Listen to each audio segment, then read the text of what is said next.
Всем привет! Я Марина и с вами Школа Сакрамел. Как часто нужно переделывать покрытие и почему его нельзя перенашивать? Каким последствиям приведет, если носить ногти 8 недель? Обо всем этом разбираемся в данном ролике. Ставьте лайки, поехали!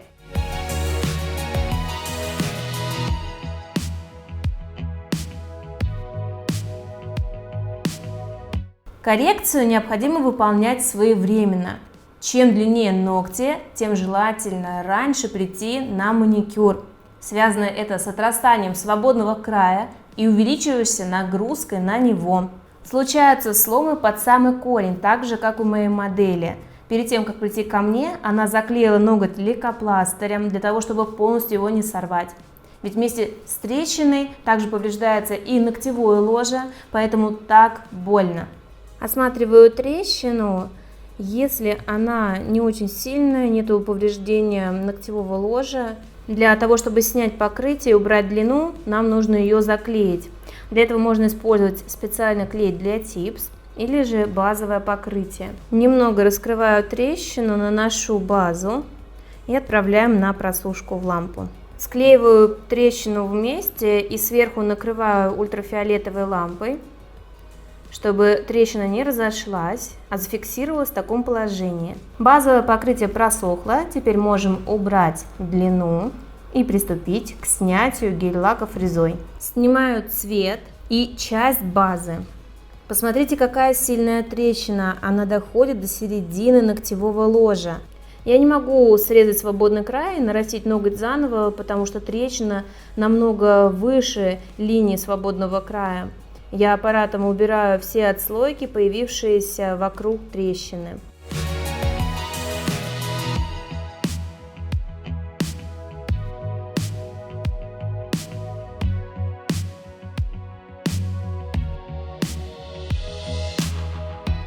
На мизинце моя модель старалась сама снять покрытие. Особо ничего у нее с этим не получилось, поэтому она оставила мизинец таким, каким он есть, и уже решила дождаться процедуры у мастера коррекции. Нужно отдать должное, база, несмотря на то, что ее проносили так долго, держится неплохо, отслоек нету. На большом пальце мы видим очень сильную усадку материала.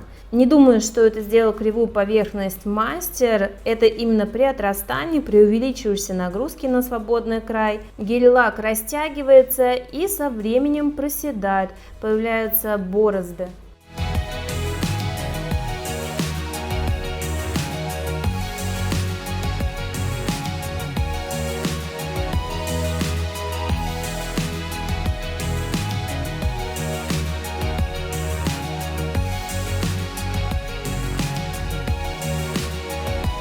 На большом пальце правой руки под покрытием вижу небольшую отслойку. Для того, чтобы ее убрать, я истончаю покрытие под ней, после чего аккуратно носиком насадки прохожусь по границе. И таким образом отслойка сама отлетает. Кутикула моей модели тонкая, влажная, поэтому выполним комбинированный маникюр. Насадкой пламя приподнимаю кутикулу и зачищаю птеригий.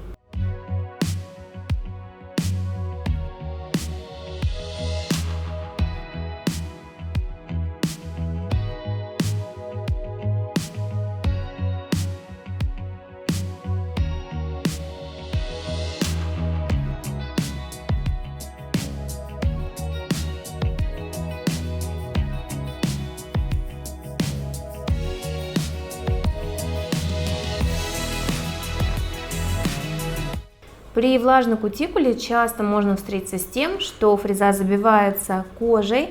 Используйте бафик для того, чтобы очистить насадку. Обработала на форварде все левые стороны. Выключаю скорость, переключаю направление вращения реверс и обрабатываю правую часть кутикулы.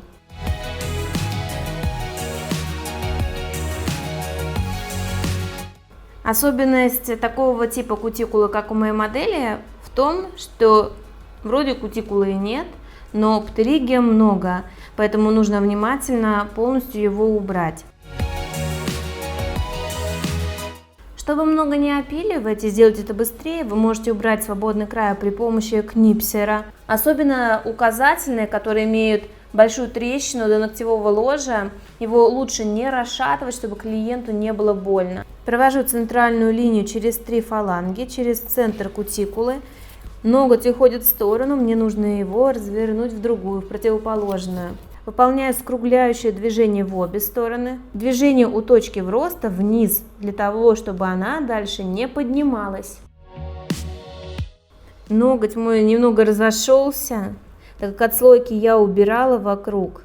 Еще нанесу базу, просушу, потому что не могу в таком положении сделать опил, а может быть его и не стоит делать. Можно нанести гель или гель-лак, заполимеризовать и потом уже выполнить опил. Придаю форму на оставшихся ногтях, сравниваю попарно со второй рукой. Если вижу, что ноготь длиннее, укорачиваю, чтобы они были одинаковыми. Проверяйте симметричность ногтей не только в таком положении, которым их опиливаете, а также отворачивайте руку клиента от себя и в таком положении смотрите. Перед срезом прохожусь бафом по ногтевой пластине. С нижней части ногтя убираю остатки от опила.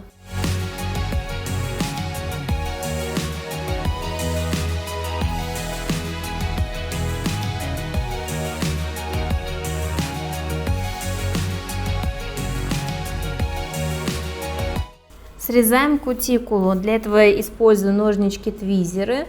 Завожу их под кутикулу и иду в едином срезе.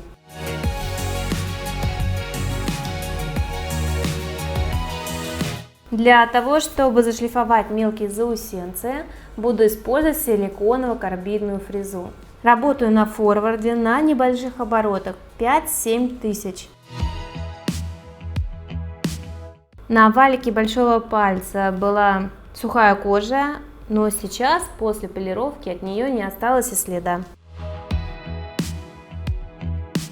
В нашем случае большая длина, и для того, чтобы не было сломов, мы выполним укрепление твердым гелем. Наношу все необходимые адгезивные препараты, дегидратор и праймер. Праймер наношу только на натуральный ноготь. Там, где база у меня не отслаивается, хорошо держится, нет смысла его наносить.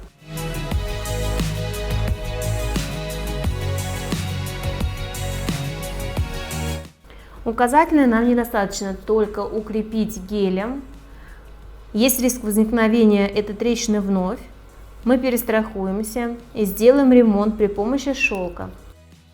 Наношу тонкий слой базы и не просушиваю его. Отрезаю размер фабергласа, шелка, нужный по длине. Отделяю шелк от бумажной подложки. Обычно это делаю ножничками или кисточкой иногда. Можете воспользоваться пинцетом. Накладываю на то место, где трещина. На этом этапе важно хорошо пропитать шелк материалом. Он должен стать прозрачным. С таким армированием намного меньше вероятность повторного слома. Отправляем в лампу на просушку на 30 секунд. Такая заплатка у нас получилась. Можно еще сверху пропитать ее дополнительно тонко материалом, а в дальнейшем ее перекроет моделирующий гель. Она практически исчезла, когда мы ее пропитали полностью. На остальные ногти наношу тонким слоем базовое покрытие.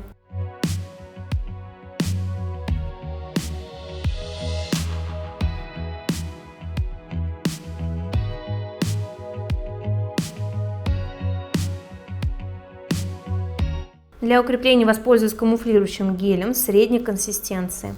Набираю небольшое количество материала на кисть и промазываю ноготь тонким слоем, делая поверхность увлажненной.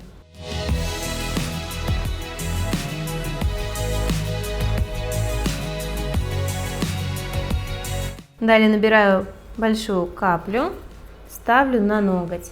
Кончиком кисти распределяю материал от кутикулы, чтобы не было бортика, а плавный переход. Распределяю материал так же, как делаю выравнивание ногтевой пластины базой. Просто работаю отдельно кистью и твердым гелем. Техника не отличается. Наша задача сделать ровную архитектуру. Если мы видим ровный блик, значит мы все сделали правильно. При необходимости можно перевернуть руку, чтобы материал стек на наивысшую точку апекс. Нравятся мои ролики? Хотите знать больше о маникюре? Предлагаю присоединиться к обучению и получить доступ к базе знаний школы Сакрамелло. Более 20 видеокурсов для начинающих и опытных мастеров по цене одного с получением сертификата. Теперь они доступны по всему миру. Для подробной информации переходите по ссылке в описании.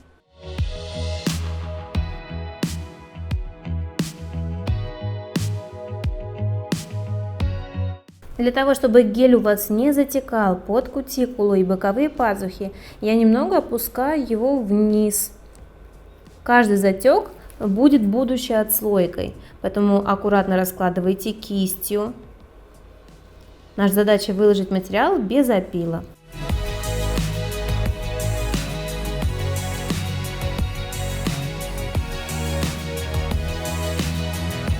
При укреплении ногтей гелем слой получается чуть толще, чем при выравнивании базой. Гель не любит тонкого нанесения, особенно по периметру ногтя, то есть у кутикулы, боковых пазух, на свободном крае. Если вы тонко промажете, то материал может сколоться.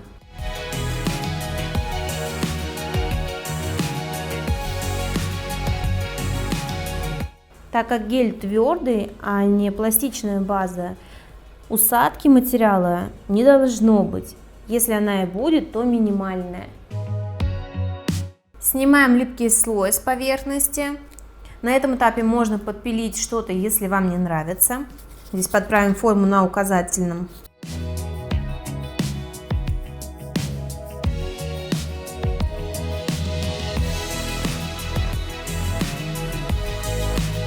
На среднем и безымянном мы выполним дизайн, мрамор, а остальные ногти покроем цветом.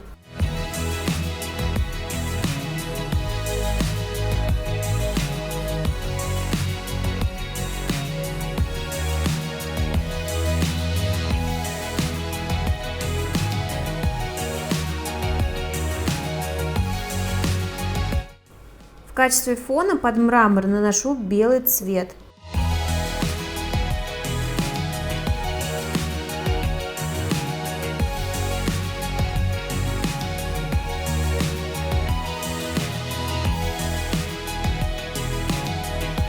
На палитре развожу черный гель-лак с прозрачным топом и выполняю узоры, напоминающие мрамор. Размываю, чтобы не было четких границ, как будто трясущейся рукой. Просушиваем в лампе. Розовый гель-лак смешиваю с прозрачным топом и делаю акценты на мраморе. Границы размываю.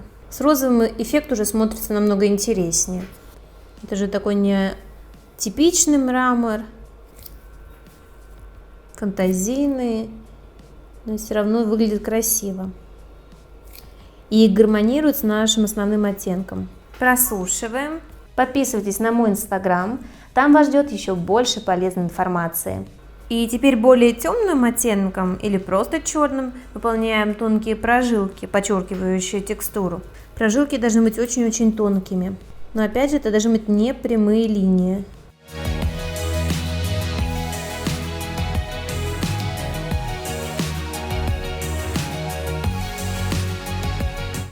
Отправляем на просушку. В качестве декорации добавим наклейки и паутинку.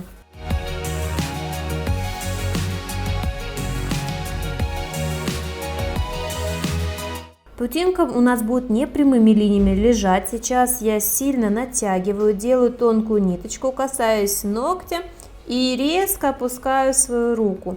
И у нас получаются неровные абстрактные линии.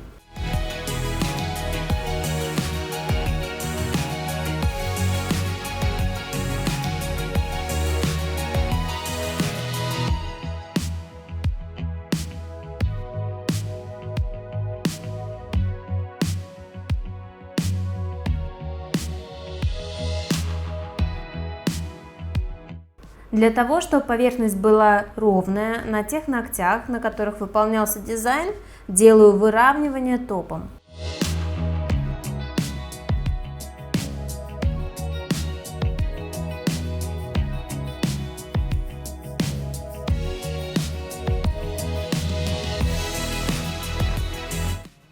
Наш результат.